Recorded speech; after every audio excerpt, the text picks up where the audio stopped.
Hello मेरे प्यारे छात्रों, आप सभी का स्वागत है। ये गणित का पार्ट 3 है। ठीक है, ये कौन सा पार्ट है? आपका पार्ट 3 है। अभी तक पार्ट 1 और पार्ट 2 कराए हैं। पार्ट 1 में आप सभी की इस पेपर का बहुविकल्पी प्रश्न कराए हैं। पार्ट 2 में जो 2 नंबर और 4 नंबर का बोर्ड के एग्जाम में प्रश्न आते हैं, दीर्घ उत्तरी प्रश्न, उन सभी प्रश्नों को कराए हैं। ये पार्ट 3 में आपको 6 नंबर का जो बोर्ड के एग्जाम में प्रश्न आने वाले हैं, उन सभी प्रश्नों को कराएंगे। तो सभी प्रश्नों को आप देखते रहिए, सभी फार्मूला को एकदम डिटेल में समझा रहे हैं। ठीक है, फिर भी किसी प्रकार का डाउट रहता है तो आप कमेंट बॉक्स में लिख सकते हैं। और यदि आपको ये वीडियो पसंद आए तो वीडियो को लाइक करें। और कोई भी आपका डाउट हो या किसी प्रकार पे आपको टॉपिक पे वीडियो चाह रहा है तो कमेंट बॉक्स में आप साथ में लिख सकते हैं। देखिए, ये इसका पार्ट 3 है। इसके निर्देश के बारे में आपको बता चुके हैं। यदि पढ़ना चाहते तो पढ़ सकते हैं, या पार्ट 1 में आपको पूरा निर्देश बताए हैं। ठीक है, देखिए यहाँ पे आपको जो सवाल है यहाँ देख सकते हैं। ये बहुविकल्पी प्रश्नों को बहुत डिटेल में कराए हैं, आप देख सकते हैं। ठीक है, तो यहाँ पे ये सभी प्रश्न आपको कराया जा चुका है। यहाँ पे आप देख सकते हैं कि पार्ट बी के इन सभी प्रश्नों को भी बहुत डिटेल में कराए हैं। यहाँ पे आप जी देख सकते हैं, यहाँ तक आपका प्रश्न जो है, देखिए यहाँ तक आपका प्रश्न कराया जा चुका है। ठीक है, अब इसके आगे प्रश्नों को कराएंगे आप सभी को। तो देखिए यहाँ से आपको कराने वाले हैं, यह है आपका पार्ट क्वेश्चन नंबर 3 है। यहीं से आपका 6 नंबर का प्रश्न ये सभी पूछा गया है। यही सभी 6 नंबर वाले प्रश्नों को आपको समझाने वाले हैं। ठीक है, तो ये सभी प्रश्न जो आपको बता रहे हैं, इन सभी प्रश्नों को तैयार कर लीजिए। आपके बोर्ड के एग्जाम में 1 मार्च को सभी प्रश्न पूछा जाएगा। तो देखिए यहाँ पे क्वेश्चन नंबर जो 3 है, इस प्रश्न को आप कैसे लगाएंगे? देखिए, इसका यहाँ पे चित्र दिया है, इस चित्र के माध्यम से आपको लगाना है। और देखिए, जब 6 नंबर का है तो इसी हिसाब से आपको लिखना भी पड़ेगा। तो आपको क्वेश्चन लिखने का सही तरीका बता दिए हैं, कैसे लिखना है। आप सीधे प्रश्न को हल करके आपको बता रहे हैं। देखिए, इस तरह देखिएगा।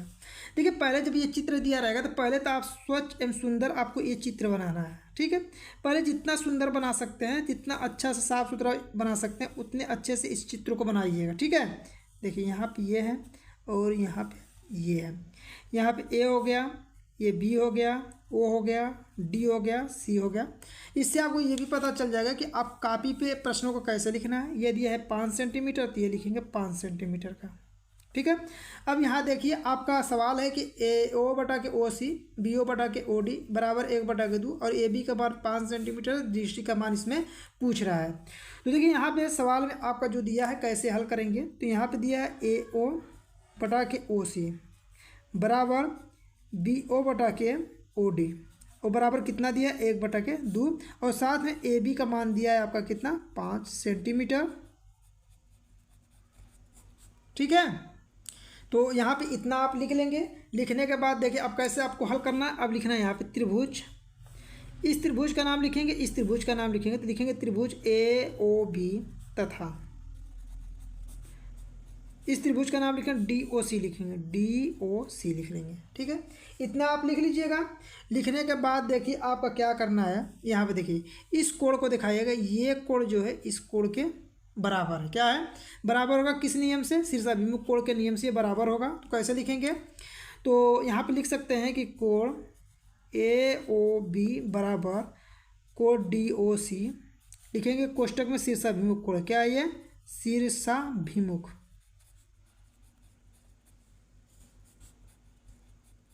ये इस तरह लिख लेंगे कि शीर्षाभिमुख कोण, आप इसको बना लेंगे।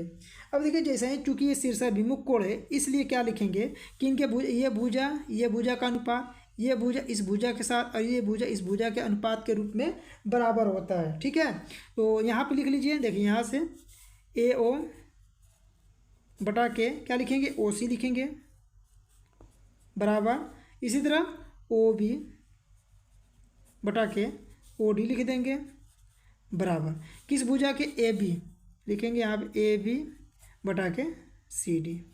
और इसका मान कितना दिया है? तो देखिए इन सब का अनुपात के रूप में 1 बटा के 2 दिया है, तो 1 बटा के 2 लिख लेंगे। ठीक है, यहाँ पे ये क्या दिया है? मान दिया है, तो लिख सकते हैं। इसलिए कि देखिए ए ओ बटा के ओ सी का मान दिया है 1 बटा के 2, बी ओ बटा के ओ डी का मान भी दिया है 1 बटा के 2, तो ये पूरा मान 1 बटा के 2 के बराबर हो जाएगा। यहाँ पे देखिए ए बी का मान कितना दिया है? 5 दिया है, तो यहाँ 5 रखेंगे। और यहाँ सी डी का मान कितना है ज्ञात करना है, तो सी डी रहने दीजिए और 1 बटा के 2। तिरिया गुणा कर लीजिए, सी डी का 1 में गुणा करेंगे कितना हो जाएगा? सी डी होगा, और 2 का 5 में कर 2 गुणे 5 दिखा दीजिएगा। तो यहाँ सी डी बराबर कितना हो जाएगा, 5×10 सेंटीमीटर हो जाएगा, और यही इसका क्या हो जाएगा, आंसर हो जाएगा। तो इस तरह से आप बोर्ड के एग्ज़ाम में लगाइएगा। देखिए जब बोर्ड के एग्ज़ाम में सवाल देता है आपको ना, तो सवाल में आप सभी को क्या करता है, कुछ क्वेश्चन तो लॉन्ग देता है, मतलब बहुत ज़्यादा स्टेप में लगेगा। कुछ क्वेश्चन ऐसे रहते हैं कि बहुत कम स्टेप में लग जाता है, जैसे आपके सामने ये वाला सवाल है, ठीक है। तो देखिए यहाँ पे आपका क्या है, जो आपको देखिए ये भी 6 नंबर का देगा, इसके बाद वाला सवाल लगाएंगे वो भी 6 नंबर का ही रहेगा। लेकिन क्या होता है कि आप उस सवालों को लगाए कि बोर्ड के एग्जाम में जो कम स्टेप में और सिंपल तरीका से लग जाए, ठीक है। तो ये लगाने का इसका तरीका होगा, आप देख सकते हैं इसको। चलिए अगले सवाल को बताते हैं आपको। देखिए आपके सामने तीसरे का ये देखिए, ये सिद्ध करने वाला, इस सवाल को भी देख लीजिए आप। ये भी 6 नंबर का अथवा में रहता है, आपको 2 सवाल में से एक ही सवाल करना रहेगा, लेकिन यहाँ पे इसको भी बता देते हैं आपको। सिद्ध कीजिए कि किसी वृत्त पर बाह्य बिंदु से खींची गई स्पर्शी परस्पर बराबर होता है। देखिए जैसे ये है आपका तीसरे का अथवा वाला है ना, तीसरे का अथवा नंबर सवाल है। देखिए यहाँ पे आप लोग जो इसको आप लोग हल कीजिएगा ना, तो थोड़ा सा स्केल और लंगड़ा प्रकार ले लीजिएगा, इसकी सहायता से हल करेंगे तो बहुत अच्छे से आप हल कर लेंगे और सुंदर देखने में भी लगेगा। सिद्ध कीजिए कि किसी वृत्त पर, तो देखिए एक वृत्त ऐसे बनाएंगे, ये है आपका वृत्त, आप लोग इसको प्रकार से बनाइएगा। इसके बाहर कोई एक बिंदु ये है, बाह्य बिंदु से खींची गई स्पर्श रेखा, इस पर 2 स्पर्श रेखा इसे खींच लीजिए, यह स्पर्श रेखा खींच लेंगे, यहाँ से एक स्पर्श रेखा ये खींच लेंगे। यहाँ पे क्या करेंगे, केंद्र का नाम दे दीजिएगा, वो ऐसे इसको मिला लीजिएगा। यहाँ पे इसका नाम पी दे दीजिए, इसका नाम ए दे दीजिएगा, इसका नाम बी दे दीजिएगा, इसका नाम ओ दे दीजिएगा। अब यहाँ पे आपको क्या कर रहा है कि खींची गई स्पर्शी जो होता है बराबर होता है, यानी ये रेखा इस रेखा के बराबर आपको सिद्ध करना है। देखिए कैसे सिद्ध करेंगे, तो पहले नंबर तो यहाँ पर लिखेंगे दिया है। सिद्ध करने वाले सवालों में पहले आप ऐसे लिखने का प्रयास कीजिए कि दिया है कि ओ केंद्र वाला एक वृत्त है, इतना लिखेंगे। फिर लिखेंगे बाह्य बिंदु P से,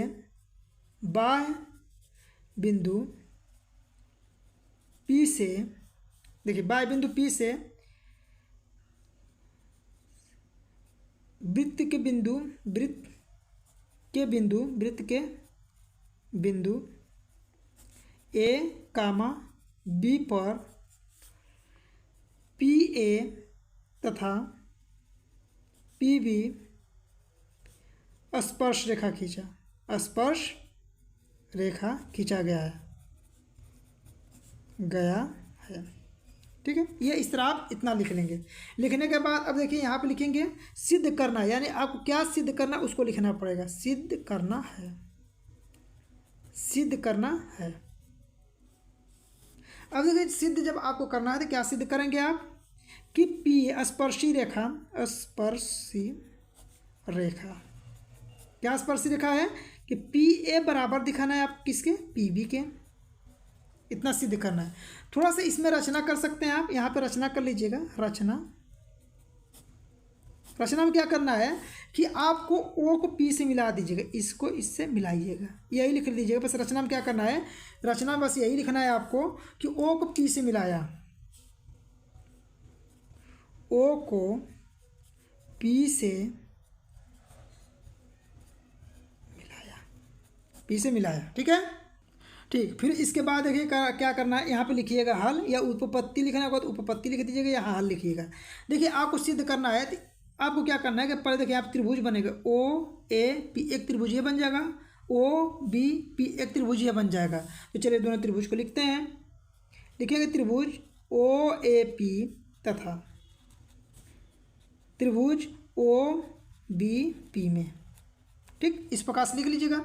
लिखने के बाद अब देखिए आपको क्या बताना है कि देखिए आपको यही बता देते हैं कि जब आपका एक स्पर्श रेखा AP खींचा जाता है और केंद्र O से त्रिज्या की इसको मिलाया जाता है, ठीक है, तो यहाँ पे क्या बनाता है, हमेशा 90 अंश का कोण बनाता है। इसी प्रकार PB जो स्पर्श रेखा खींचा गया है OB या त्रिज्या को जब यहाँ मिलाया जाएगा तो यह भी क्या हो जाएगा, 90 अंश का कोण होता है। तो चलिए पहले इसी को लिख लेते हैं, कोण OAP बराबर कोण OBP बराबर 90 अंश। यहाँ पर लिख सकते हैं कि प्रत्येक समकोण है, अब प्रत्येक समकोण है तो दोनों मान आपका बराबर होगा, तो ये आप बता दिए। अब देखिए ये वाला क्या है आपका, दोनों भुजा है, और सॉरी दोनों क्या है, त्रिज्या, और त्रिज्या हमेशा एक वृत्त में बराबर होता है। तो यहाँ लिखेंगे ओ ए बराबर ओ बी बराबर होगा किस नियम से, ये लिखिएगा आपका क्या है, त्रिज्या है, त्रिज्या है। और त्रिज्या चाहे जितना भी खींच लेंगे त्रिज्या हमेशा बराबर होता है। समझ में आ गया। फिर इसके बाद देखिए आपका क्या होता है कि ओपी जो होता है दोनों में उभयनिष्ठ है। दोनों त्रिभुज में देखिए ओपी क्या है, उभयनिष्ठ है। तो यहाँ पे लिख सकते हैं कि ओपी बराबर ओपी होगा, ओपी बराबर ओपी। और यहाँ पे नियम लिख सकते हैं किस नियम से, तो ये लिख सकते हैं उभयनिष्ठ है। क्या है, उभयनिष्ठ है, उभयनिष्ठ है, इस तरह लिख लीजिएगा। अब देखिए अब यहाँ पे 90 अंश का दो भुजा रहता है, तो इसे कौन सा नियम बोलते हैं। तो देखिए यहाँ पे लिखेंगे नियम लिखेंगे, कौन सा प्रमेय है, लिखेंगे RHS प्रमेय, RHS प्रमेय से। ये 9 में पढ़े होंगे आप लोग, ये 10 के जब पढ़ाया जाता है 10 में पढ़े होंगे, RHS प्रमेय से। यानी इसका मतलब होता है, RHS प्रमेय का मतलब होता है कि यहाँ पे होता है समकोण। आर का मतलब राइट होता है, राइट का मतलब समकोण हो जाता है। एच का मतलब यहाँ पे कर्ण, और एस का मतलब भुजा समझिएगा, ठीक है। यानी कि समकोण कर्ण भुजा, इस तरह याद रख सकते हैं। इस प्रमेय से देखेंगे तो दोनों त्रिभुज क्या हो जाएगा, सर्वांगसम हो जाएगा। तो त्रिभुज लिखेंगे OAP सर्वांगसम हो जाएगा। ये सर्वांगसम का चिन्ह होता है, त्रिभुज OBP। जैसे ही दोनों त्रिभुज सर्वांगसम हो जाएगा, देखिए जब त्रिभुज सर्वांगसम होता है तो ये जितनी भी भुजाएं होता है वो बराबर होता है। ये इस त्रिभुज की ये भुजा इस त्रिभुज की इस भुजा के बराबर होता है, ये नियम होता है। तो यहाँ पे लिख देंगे कि PA बराबर PB, और यही आपको क्या करना था, प्रूव करना था। तो इस प्रकार से आप लिख देंगे, यही आपको क्या करना था, प्रूव करना था। तो ये हो गया आपका प्रूव, ठीक है। तो इस प्रकार से आप सवालों को कर सकते थे। समझ में आ गया, देख सकते हैं पूरे सवाल को। तो देखिए ये आपका 6 नंबर का था। तो यहाँ पे देखिए आपसे एक सवाल ये पूछा गया था, ये भी 6 नंबर का था। आपके सामने ये सवाल पूछा गया था, दोनों में से एक का जवाब देना था, लेकिन आप सभी को दोनों प्रश्नों का आंसर बता दिए, ठीक है। जो प्रश्न आपको आ रहा होगा उसका आंसर आप बोर्ड के एग्जाम में दीजिएगा। अब देखिए आपके सामने अगला नंबर का सवाल है। देखिए इसको कैसे हल करेंगे, यहाँ देखिए 4था नंबर का। सिद्ध कीजिए कि cosec A minus sine A cosec A minus cos A बराबर 1/tan A प्लस काट A बराबर 6। यानी कि ये 6 नंबर का आपका प्रश्न है। तो देखिए चौथा का कैसे हल करेंगे, देखिए इसको भी आपको बताते हैं।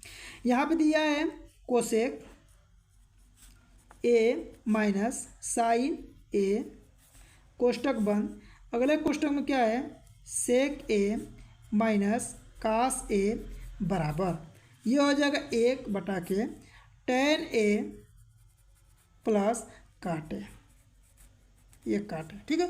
ये है आपका पूरा सवाल। अब देखिए दोनों, अब देखिए इसमें जब प्रूफ करना है ना, तो दोनों साइड को आपको LHS मतलब लेफ्ट हैंड साइड भी हल करना पड़ेगा, राइट हैंड साइड, यानी दोनों को हल करके बराबर दिखाना है। तो चलिए इसको हल करते हैं। देखिए हल कैसे करेंगे, कोसेक को क्या लिख सकते हैं, 1/sin A लिख सकते हैं। क्या लिखेंगे इसे, sin A लिखिएगा, और माइनस कितना है, sin A तो पहले से है।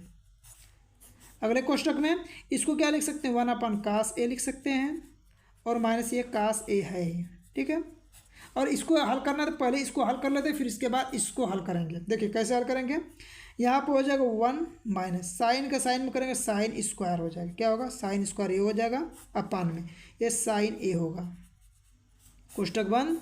अगले कोष्टक में देखिए 1/cos, देखिए 1 माइनस कास का कास में गुणा करेंगे कास स्क्वायर हो जाएगा, और बटा में क्या हो जाएगा, कास A हो जाएगा, ठीक है।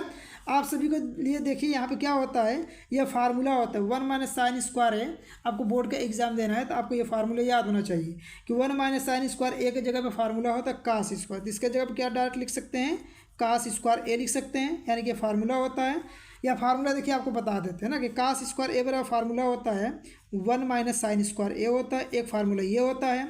इसके अलावा आपका साइन स्क्वायर A का फार्मूला होता है 1 माइनस कास स्क्वायर, यह फार्मूला होता है, ठीक है। तो देखिए जब फार्मूला तो इसे कोष्टक में लिखिएगा, चूंकि इतना फार्मूला है।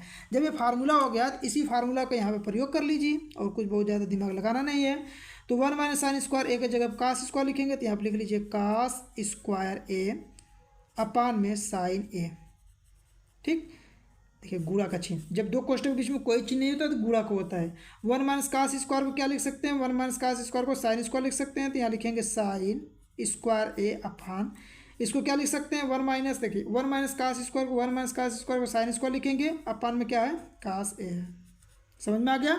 अब देखिए इसके बाद आपको क्या करना है, देखिए ए को कास से यहाँ पे देखिए कटाते, देखिए ए को कास से ए को कास कट जाएगा, तो एक कास यहाँ से बचेगा, एक साइन से ए को साइन कट जाएगा, तो ए को साइन बचेगा, तो कुल मिला के यहाँ से बचेगा कास ए इंटू साइन ए बचेगा। ठीक है, तो ये देखिए आप हल किए हैं तो इतना आया है ना, तो आपका ये LHS हल किए हैं तो इतना आया है। तो इसी प्रकार से आपको ये हल करके इतना लाना पड़ेगा। तो चलिए इसको भी हल कर लेते हैं, यहाँ पे पहले बराबर का चिन्ह दे देते हैं और इसको हल करते हैं। ठीक है, हल करके इतना लाते हैं।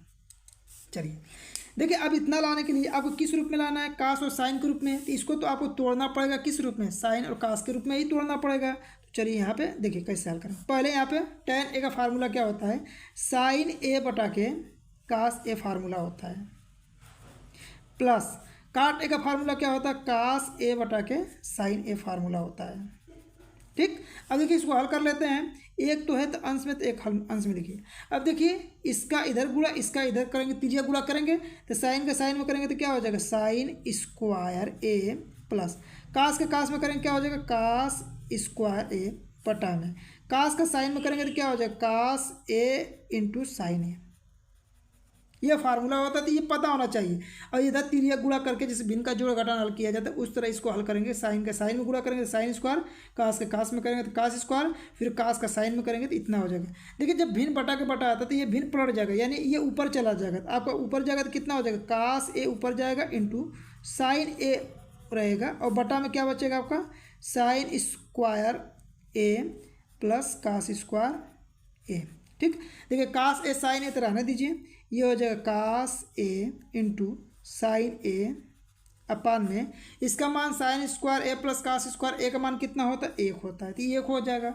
1 का भाग देंगे इसमें तो कितना हो जाएगा आपका, तो यही आपका हो जाएगा कास ए इंटू साइन ए हो जाएगा। ठीक है, और यही आपको क्या करना था, प्रूफ करना था। देखिए तो आप LHS को इधर हल किए हैं लेफ्ट हैंड साइड को, तो आपका ये मान आया है। फिर इसके बाद इसको हल किए हैं तो यही मान, जब दोनों मान आपस में बराबर हो जाएगा तो लास्ट में लिखेंगे लेफ्ट हैंड साइड बराबर राइट हैंड साइड। ठीक है, तो इस प्रकार से आपको क्या करना रहता है, प्रूफ करना रहता है इस प्रश्न को। ठीक है, तो ऐसे आप सिद्ध कर सकते हैं। अब देखिए आपके सामने चौथा का अथवा वाला है, इस प्रश्न को कैसे हल करेंगे, चलिए इसको भी हल करके आपको बता देते हैं। देखिए आपका अथवा वाला जो सवाल है ये ऊंचाई दूरी वाला है, इस सवाल को भी आप देख लीजिए। ठीक है, आप इस सवाल को भी तैयार कर सकते हैं। ठीक है, तो देखिए यहाँ पे कह रहा है कि एक 15 मीटर ऊंचे मकान के शिखर से एक टावर के शिखर का उन्नयन कोण 30 अंश है, उसी मकान के तल से टावर के शिखर का उन्नयन कोण 60 अंश है। टावर की ऊंचाई तथा मकान से टावर की दूरी ज्ञात कीजिए। देखिए इस सवाल को कैसे लगाएंगे, चौथा नंबर का है ना, ध्यान दीजिएगा। देखिए आप अपने दिमाग में ये याद रखिएगा कि जो मकान होता है हमेशा टावर से छोटा होता है, तो आप इस प्रकार से बनाइएगा इसका चित्र। देखिए मकान को थोड़ा छोटा बना लीजिएगा और टावर को थोड़ा सा बड़ा बना लीजिएगा। ठीक है, इस कैसे बनाइएगा। और देखिए इसको बनाने के बाद अब देखिए क्या करेगा, 15 मीटर ऊंचे मकान है, तो ये मकान है तो लिखना चाहिए समझने के लिए, तो लिख सकते हैं कि यह मकान है, इसकी ऊँचाई कितना है तो 15 है, 15 मीटर है, इसकी ऊँचाई क्या है 15 मीटर है। ठीक है, फिर इसके बाद देखिए कि ऊंचे मकान के शिखर, यानी शिखर ये है मकान का, यहाँ से एक टावर के शिखर का, तो टावर का शिखर ये है, तो यहाँ से इसको देख रहा है, और जब देख रहा है तो कितने अंश का कोण बना रहा है 30 अंश का। देखिए जैसे ही 30 अंश का कोण बनेगा तो ऐसे आप इसको मिला लीजिएगा, ये 30 अंश का कोण बन जाएगा यहाँ पे।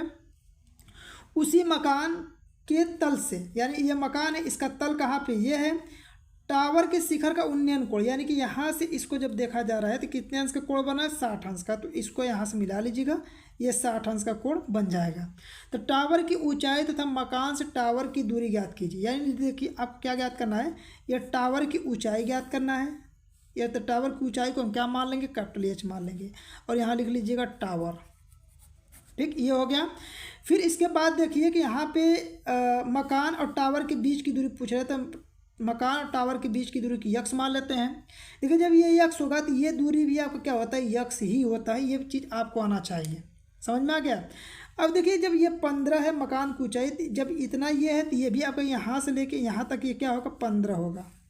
ध्यान से समझते रहिए केवल, ये भी 15 होगा आपका। देखिए बताइए जब ये 15 है तो यहाँ से लेके यहाँ तक इसके बीच की दूरी कितना होगा, तो पूरे टावर की ऊंचाई H में से 15 घटा देंगे तो ये पता चल जाएगा। ठीक है। अब इसका नामकरण कर लीजिए, देखिए अपने मन से A B C D E इस तरह, ठीक है। अब देखिए जो चीज़ पूछ रहा है सवाल में उस चीज़ को मान लीजिए। देखिए क्या क्या पूछ रहा है आपको मान के बता दे रहे कैसे मानना है। यहाँ मान लीजिएगा माना, पहले टावर की ऊंचाई पूछा तो मानिएगा टावर की ऊंचाई, टावर की ऊंचाई क्या मानेंगे एच मीटर मान लीजिएगा, जब मीटर में दिया तो मीटर मानिएगा, ठीक है। और मकान तथा टावर के बीच की दूरी, टावर के बीच की दूरी, देखिए ये मकान हुआ या टावर, इसके बीच की दूरी कितना है यक्स है, तो यहाँ पे लिखेंगे यक्स मीटर लिखेंगे, ठीक है। इतना लिख लेंगे। अब देखिए इतना लिखने के बाद अब यहाँ पे देखिए आपसे दो त्रिभुज बनेगा, एक तो बन रहा है पूरा त्रिभुज, एक त्रिभुज बनना है ये वाला। तो हम क्या करें जिसमें आपकी इच्छा करें उससे हल कर सकते हैं। तो चलिए हम इस त्रिभुज को हल करते हैं, ए डी ई में हल करते हैं। यहाँ लिखेंगे त्रिभुज ए डी ई में। जब ए डी ई में आप हल करेंगे तो यहाँ पे देखिए क्या होता है, ये आपका आधार होता है और ये वाला भाग लंब होता है। जब आधार और लंब पता रहता है तो वहाँ पर tan फार्मूला लगता है। तो यहाँ tan थीटा बराबर फार्मूला होता है लंब बटा के आधार होता है, लंब बटा के आधार होता है, लंब बटा के आधार हो गया। अब यहाँ मान रखिए, देखिए लंब का मतलब क्या है आपका, इस त्रिभुज में चल ए डी ई में, इसमें लंब क्या है आपका डी ई है। तो यहाँ पे पहले अक्षर लिखना मत भूलिएगा, पहले डी ई लिखिएगा, फिर इसके बाद क्या लिखना आधार क्या लिखना है ए डी लिखना है, तो ए डी लिखिएगा। इतना हो गया। अब यहाँ मान रख लीजिएगा, देखिए यहाँ थीटा के लिए कितना लेना है 30 अंश है, तो यहाँ 30 अंश लेंगे इस त्रिभुज के लिए, तो tan 30 अंश बराबर डी ई का मान क्या दिया है चित्र में, डी ई का मान दिया एच माइनस 15 मान है, तो एच माइनस 15 यहाँ लिखेंगे, एच माइनस 15। यहाँ पे ए डी का मान क्या है, तो यहाँ पे देखिए ए डी का मान यक्स है, तो यहाँ पे यक्स रखेंगे। अब इसी को केवल हल कर लेंगे। देखिए tan 30 अंश का मान कितना होता है, तो 1 बटा के रूट में 3 होता है, ये हो जाएगा कैपिटल एच माइनस 15, अब बटा में स्मॉल एक्स हो जाएगा। अब तीन गुणा कर लीजिए, देखिए यक्स का 1 में गुणा करेंगे यक्स हो जाएगा, इसका यहाँ पे गुणा करेंगे तो कितना हो जाएगा कड़ी में 3 और कोष्ट में एच माइनस 15 हो जाएगा, ठीक है। इतना हो गया। आप इसको यहाँ पर रहने दीजिए, फिर बाद में जैसी आवश्यकता पड़ेगा उसके अनुसार यहाँ पे हल करेंगे। यानी यक्स का मान मिल गया आपको कड़ी में 3, कोष्ट में एच माइनस 15 मिल गया, ठीक है। अब देखिए दूसरे त्रिभुज में आ जाइए। अब त्रिभुज इस बड़ा वाला में देखिए बी सी ई में, देखिए यहाँ लिखिएगा त्रिभुज बी सी ई में। जब बी ई सी ई में लिखेंगे तो देखिए कैसे लिखेंगे, वही आपको देखिए आधार पता है और यहाँ पे लंब पता है, तो यहाँ पे वही फार्मूला लगेगा tan थीटा बराबर लंब बटा के आधार, ठीक है। देखिए इसके लिए इस त्रिभुज के लिए लंब क्या है आपका पूरा सी ई पूरा लंब है, तो सी ई बटा के आधार क्या है आपका बी सी है, तो बी सी रखेंगे। अब चलिए देखिए इस त्रिभुज के लिए त्रिभुज बी सी ई में देखेंगे तो कोण क्या है 60 अंश है, यहाँ पे लिखिए tan 60 अंश बराबर सी ई का मान क्या है आपका, सी ई का मान कैपिटल एच है, तो कैपिटल एच है, और बी सी का मान कितना है आपका, बी सी का मान यक्स है, तो यक्स रखेंगे, ठीक है। अब यहाँ पे आपको क्या करना है हल करना है। tan 60 अंश का मान कितना होता है, तो कड़ी में 3 होता है, और बराबर क्या होता है एच बटा के एक्स होता है, ठीक है। अब यहाँ पे क्या करेंगे किसी एक का मान ज्ञात कर सकते हैं, तो यक्स का इधर गुणा करेंगे तो क्या हो जाएगा, ये आपका हो जाएगा यक्स कड़ी में 3 और बराबर एच हो जाएगा। यानी एच का मान किसके बराबर हुआ, इसके बराबर हुआ। अब देखिए क्या करेंगे, अब इस एक्स का मान क्या करेंगे कि यहाँ समीकरण मानना चाहे तो इसको समीकरण 1 मान सकते हैं, इसको समीकरण नंबर 2 मान सकते हैं। यहाँ पे लिखेंगे समीकरण 1 में कैपिटल एच बराबर कितना रखने पर, यक्स कड़ी में 3 रखने पर चलिए रखते हैं और रख के हल करते हैं। देखिए यहाँ पे यक्स है तो यक्स की जगह आप कितना लिखेंगे, यहाँ पे यक्स है ना, तो पहले यक्स लिखिए, यक्स हो जाएगा। यहाँ पे कड़ी 3 है तो कड़ी 3 लिखिए कोष्ट में। यहाँ कैपिटल एच की जगह आप कितना रखेंगे, यक्स कड़ी में 3 रखेंगे ना एच की जगह पे, तो यहाँ पे लिखेंगे यक्स कड़ी में 3 और माइनस 15, ठीक। अब इसको हल कीजिए, देखिए कैसे हल करेंगे। यहाँ पे यक्स है तो यक्स, अब इसका गुणा कीजिए, देखिए इसका इसमें गुणा करेंगे तो कड़ी 3 को करेंगे 3 और 3 का यक्स में करेंगे 3 यक्स हो जाएगा, ठीक है। अब देखिए इसका इसमें करेंगे तो माइनस हो जाएगा, 15 का कड़ी 3 में करेंगे तो 15 कड़ी में 3 हो जाएगा, ठीक है। अब देखिए यहाँ पे आपको क्या करना है, इसको उठा के इधर लाएंगे तो यक्स, ये इधर आएगा तो चिन्ह बदल जाएगा, इतना हो जाएगा, और माइनस 15 कड़ी में 3 हो जाएगा। ये देखिए यहाँ से 3 यक्स में से यक्स घटेगा तो माइनस 2 यक्स बचेगा, यहाँ पे हो जाएगा माइनस 15 कड़ी में 3 हो जाएगा, ठीक है, माइनस से माइनस आपका कट जाएगा। यक्स का मान कितना हो जाएगा, तो यक्स का मान हो जाएगा 2 गुणा में तो 55 कर लीजिएगा, 15 कड़ी में 3 और बटा में 2 हो जाएगा। ठीक है, ये आपका क्या हो जाएगा, ये मान आएगा। यक्स का मान इतना हो जाएगा कि 15 कड़ी में 3 बटा के 2 मीटर होगा। ठीक है, अब इसके बाद देखिए आपको क्या ज्ञात करना है, ऊंचाई ज्ञात करना है। अब इसका मान, यक्स का मान इस समीकरण में रख लीजिएगा। चलिए यहाँ से हम रख के आपको बता देते हैं। ठीक है, देखिए यहाँ से क्या लिखेंगे, यहाँ से लिखिएगा कि समीकरण सेकंड में यक्स का मान रखने पर चलिए रख लेते हैं। आपका क्या है कि कैपिटल एच बराबर है यक्स कड़ी में 3 है। देखिए कैपिटल एच यहाँ पे रख लीजिए। यक्स का मान कितना रखेंगे, 15 कड़ी में 3 और बटा में 2 गुणे कड़ी में 3। ठीक, यहाँ पे रख लीजिए कैपिटल एच। अब गुणा कर लीजिए, देखिए कड़ी 3 का करेंगे 3 होगा और 3 का गुणा 15 में करें 15 ते 45 बटा के 2 हो जाएगा। ये हो जाएगा आपका मीटर में। ठीक है, तो ये आंसर आपका हो गया। तो इसका मतलब हुआ कि टावर की ऊंचाई कितना है, 45 बटा के 2 मीटर है। और इसके अलावा यक्स जो है यहाँ टावर और मकान के बीच की दूरी कितना है आपका, 15 कड़ी में 2 मीटर है। तो यहाँ पे जो माने थे इसका आंसर आ गया। आप एक लाइन में यहाँ पे आंसर आप लिख दीजिएगा। तो इस प्रकार से आपको इस सवाल को लगाना था। देखिए ये सवाल आपका कंप्लीट हो गया। चलिए अगले सवाल पर चलते हैं। ठीक है, ये सभी जितने भी बता रहे हैं आपके 6 नंबर के सभी सवाल आपके रहते हैं। ठीक है, यहाँ पर देख लीजिए आपका 5वां नंबर का जो सवाल है क्या है कि एक ठोस धातु के बेलन के दोनों सिरे अर्धगोलाकार है। इसकी संपूर्ण ऊंचाई 19 सेंटीमीटर है तथा बेलन का व्यास 7 सेंटीमीटर है। इस ठोस का भार ज्ञात कीजिए। यदि 1 सेंटीमीटर क्यूब धातु का भार है 4.5 ग्राम है तो ये 6 नंबर का प्रश्न आपका आता है। एक सवाल ये रहता है। इसके अलावा एक सवाल ये आपसे पूछा जाता है। दोनों सवालों में से जिसका आंसर आपको सही सटीक आ रहा हो, दोनों में से जिस आप हल कर सकते हैं। समझ में आ गया ना। तो चलिए आपको हल करके बताते हैं, ध्यान दीजिएगा। ठीक है, देखिए 5वां नंबर का सवाल पहले हल करते हैं। देखिए 5वां नंबर, जितने सवाल है संपूर्ण पेपर को एकदम हल कीजिए। आपके बोर्ड के एग्जाम में एक भी क्वेश्चन बाहर नहीं जाने वाला है। ठीक है, ये चीज़ बार बार आपको बता रहे हैं, तो इसीलिए संपूर्ण पेपर का हल करा रहे हैं आपको। देखिए एक ठोस धातु के बेलन के दोनों सिरे अर्धगोलाकार। देखिए एक बेलन, चलिए इस तरह बना लेते हैं। ये क्या है आपका, बेलन है। इसके ऊपर क्या है, यहाँ पे एक अर्धगोला इस प्रकार से है और यहाँ पे एक अर्धगोला होता है। जैसे आप कैप्सूल खाते हैं ना, वही कैप्सूल यहाँ पे समझिए। ये अर्धगोला यहाँ पे, एक अर्धगोला यहाँ पे। थोड़ा सा आप अच्छे से बनाएगा तो आपका अच्छा सा लगेगा। थोड़ा सा हम हाथ से रफली बना रहे हैं इसीलिए ऐसा बन रहा है। देखिए कह रहा है कि इसकी संपूर्ण ऊंचाई का मतलब हुआ कि यहाँ से लेके यहाँ तक इसकी संपूर्ण ऊंचाई कितना दिया है, 19 सेंटीमीटर। कितना है, 19 सेंटीमीटर है। पहले इस आकृति को समझिए। तो बेलन का व्यास कितना है, बेलन का व्यास का मतलब होता है यहाँ से लेके यहाँ तक कितना दिया है, 7 दिया है। ठीक है, तो इस ठोस का भार ज्ञात कीजिए। देखिए पहले आप क्या कीजिएगा, त्रिज्या ज्ञात कीजिए। तो बेलन की त्रिज्या जितना होगा वही अर्धगोले की त्रिज्या होगा। तो यहाँ पर लिखिए बेलन की त्रिज्या किसके बराबर होगा, अर्धगोले की त्रिज्या के बराबर होगा। देखिए ये अर्धगोले के आकार का है ना, ये अर्धगोले के आकार का है। अर्धगोले की त्रिज्या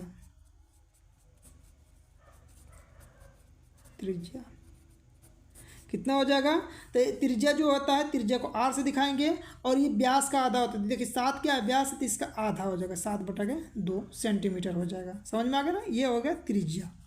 अब देखिए जब त्रिज्या हो गया तो देखिए यहाँ पे क्या होगा कि इस गोले की त्रिज्या तो ऐसे होगा, तो ये हो जाएगा 7/2, ये होगा भाग, और यहीं से इसका निकालेंगे तो 7/2 ये हो जाएगा आपका, 7/2 ये हो जाएगा। ये बताइए कि जब इसको आधा ये मिलाएंगे तो ऐसे आधा मिलाएंगे इधर से और आधा इधर से मिलाएंगे तो एक गोले का आकार का हो जाएगा ना, तो ये गोला हो जाएगा। तो जब गोला हो जाएगा ये, इसके और इसको दोनों को जोड़ देंगे तो पूरा व्यास हो जाएगा। और यही व्यास क्या कहलाएगा, इसकी ऊंचाई, यानी इधर से ऊंचाई और इधर से ऊंचाई। इसका मतलब बेलन की ऊंचाई निकालना रहेगा। तो कैसे निकालेंगे, तो यहाँ पर लिखिए बेलन की ऊंचाई, केवल बेलन की ऊंचाई। जो बेलन की ऊंचाई होगा टोटल संपूर्ण ऊंचाई में से माइनस क्या कर, अर्धगोला ऊंचाई इधर 7/2 और इधर से 7/2, दोनों को जोड़ेंगे तो कितना हो जाएगा आपका 7/2 और 7/2 तो हो जाएगा आपका 7। जोड़ के देख लीजिए, बता देते। देखिए 7/2 प्लस 7/2 जोड़ेंगे कितना 7 7 14 हो जाएगा और बटा के 2 हो जाएगा और 2 को भाग देंगे 7 हो जाएगा। ठीक है, सीधा सीधा आपको 7 यहाँ से घटाना है। 7 घटाएंगे, चलिए घटा देते हैं, तो कितना हो जाएगा 12 हो जाएगा। ये 12 सेंटीमीटर क्या हो जाएगा, बेलन की ऊंचाई हो जाएगा। ठीक है, इतना समझ में आ गया। अब देखिए सवाल में आपसे पूछ क्या रहा है, यहाँ पे सवाल में देखिए ये होता है जब सेंटीमीटर पे 3 घात होता है तो इसका मतलब आयतन पूछता है। तो यहाँ पे देखिए ये आयतन निकालना है, तो यहाँ पे क्या दिया है, ठोस धातु का आयतन, ठोस धातु का आयतन। देखिए कैसे आयतन निकालेंगे, ध्यान दीजिए, फार्मूला यहाँ लिखते हैं। बेलन का आयतन रहेगा, बेलन का आयतन प्लस ये क्या हो जाएगा, देखिए अर्धगोला मिलाएंगे तो पूरा एक गोला होगा, तो इसका मतलब गोले का आयतन लगाइए, गोले का आयतन। चलिए फार्मूला लिखते हैं। बेलन का आयतन का फार्मूला क्या होता है, देखिए पाई आर स्क्वायर एच होता है, प्लस गोले का आयतन का फार्मूला होता है 4/3 पाई आर क्यूब होता है, ये होता है। ठीक है, अब यहाँ पे मान रख लीजिए केवल। चलिए मान रखते हैं। मान रखने से पहले ऐसा कीजिए कि जो कॉमन मिला है उसको कॉमन ले लीजिए, जिससे आपको हल करने में आसानी होगा। तो यहाँ पे देखिए पाई आर स्क्वायर इसमें है, तो पाई आर स्क्वायर कॉमन लेंगे, तो यहाँ पे बचेगा क्या, आपका एच बच जाएगा। और यहाँ से देखिए आपका पाई आर निकल जाएगा, तो यहाँ से क्या बचेगा, आपका 4/3 बचेगा, और 2 को आर यहाँ पे निकल गया, देखिए स्क्वायर निकल गया, तो सिर्फ 1 आर बच जाएगा। अब इतना करने के बाद यहाँ पे मान रख के हल कीजिए। देखिए पाई है तो पाई रखिए, आर का मान कितना है, तो आर का मान 7/2 है, तो 7/2 का स्क्वायर कर लीजिए, गुणे में 7/2 का स्क्वायर हो जाएगा कोष्टक में। यहाँ पे एच का मतलब क्या हुआ, आपका बेलन की ऊंचाई, यानी एच का मतलब ये बेलन की ऊंचाई रखना है। एच का मतलब 12 है, तो यहाँ पे कितना रखेंगे, 12 रखेंगे, प्लस 4/3 गुणे आर की जगह कितना रखेंगे, 7/2 रखेंगे, इसलिए कि त्रिज्या है। आप देख सकते हैं कि आर की जगह 7/2 रखना। अब इसी को केवल हल करना है। देखिए पाई का मान कितना होता है, 22/7 होता है, गुणे 7/2 के स्क्वायर का मतलब कितना हो, 7/2 गुणे 7/2 होता है।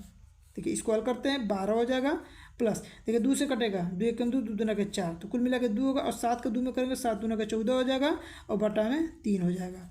ठीक, देखिए यहाँ पे 1 को 7 कट जाएगा, और 2 से 1 कट जाएगा, 11 के साथ में गुणा करेंगे कितना होगा, 11 77 हो जाएगा, और बटा में 2 हो जाएगा।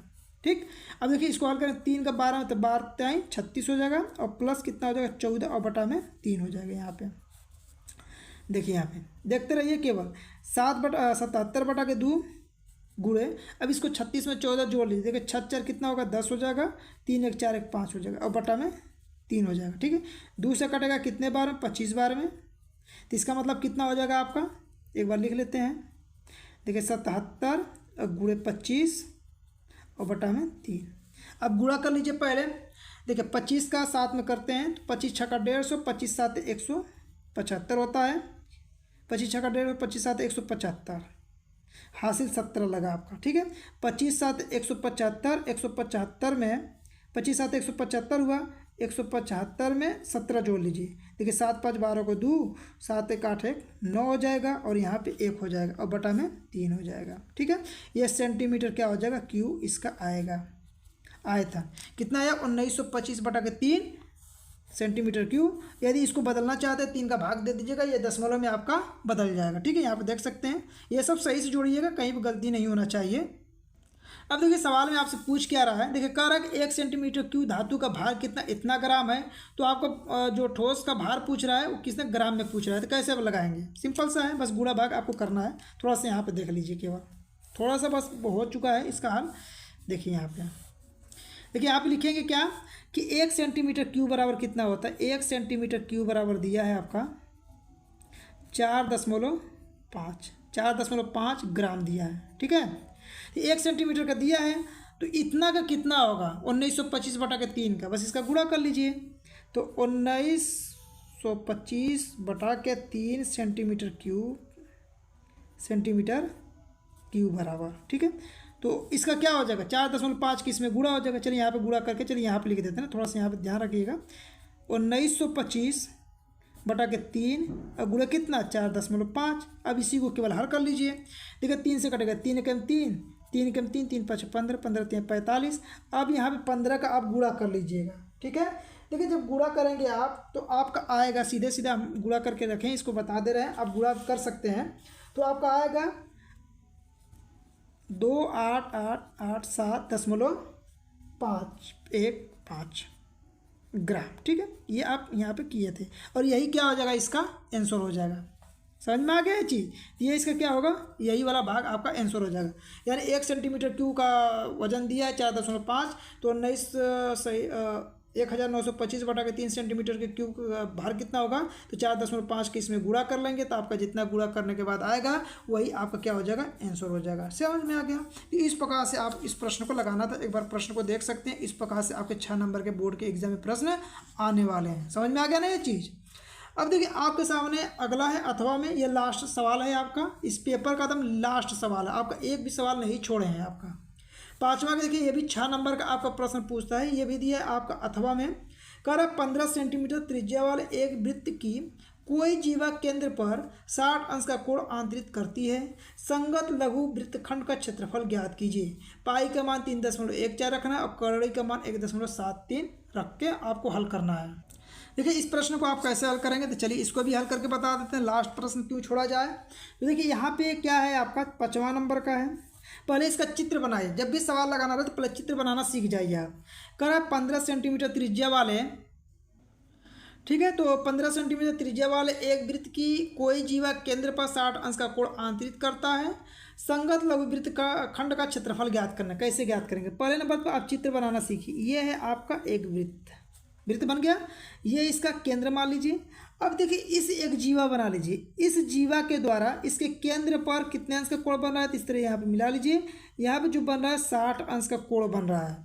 तो कह रहा है कि लघु वृत्तखंड का क्षेत्रफल, यानी इसका क्षेत्रफल आपको ज्ञात करना है कि इसका क्षेत्रफल कितना होगा। अब देखिए इस सवाल को लगाना तो कैसे लगाएंगे, इसका नाम तो देखिए, ये 15 सेंटीमीटर का त्रिज्या है, ये 15 सेंटीमीटर है। देखिए OAB, यहाँ पे नाम देना चाहे तो C दे सकते हैं। ठीक है, देखिए जब इस प्रकार से चित्र बना लेंगे ना, तो बस यहाँ पे लिखेंगे लघु वृत्तखंड का क्षेत्रफल। देखिए कैसे निकालेंगे, लघु वृत्तखंड का क्षेत्रफल, फार्मूला आपका बन के तैयार होगा। देखिए यहाँ पे कैसे लगाएंगे, तो पहले त्रिज्यखंड का क्षेत्रफल निकालेंगे। क्या निकालेंगे, त्रिज्यखंड का क्षेत्रफल माइनस इस त्रिज्यखंड का क्षेत्रफल, फिर इस त्रिभुज का क्षेत्रफल घटा देंगे, यानी त्रिभुज AOB का क्षेत्रफल। देखिए क्या होता है, त्रिज्यखंड का क्षेत्रफल का मतलब होता है OA, पूरा ये भाग, यहाँ से देखिए पेन चला रहे हैं, ये पूरा भाग निकाला जाता है, त्रिज्यखंड का क्षेत्रफल हो जाता है। इसमें से यदि ये त्रिभुज वाला क्षेत्रफल घटा देंगे तो आपका ये छायांकित भाग वाला क्षेत्रफल निकल जाएगा। समझ में आ गया ना। अब इसी को केवल हल करना है।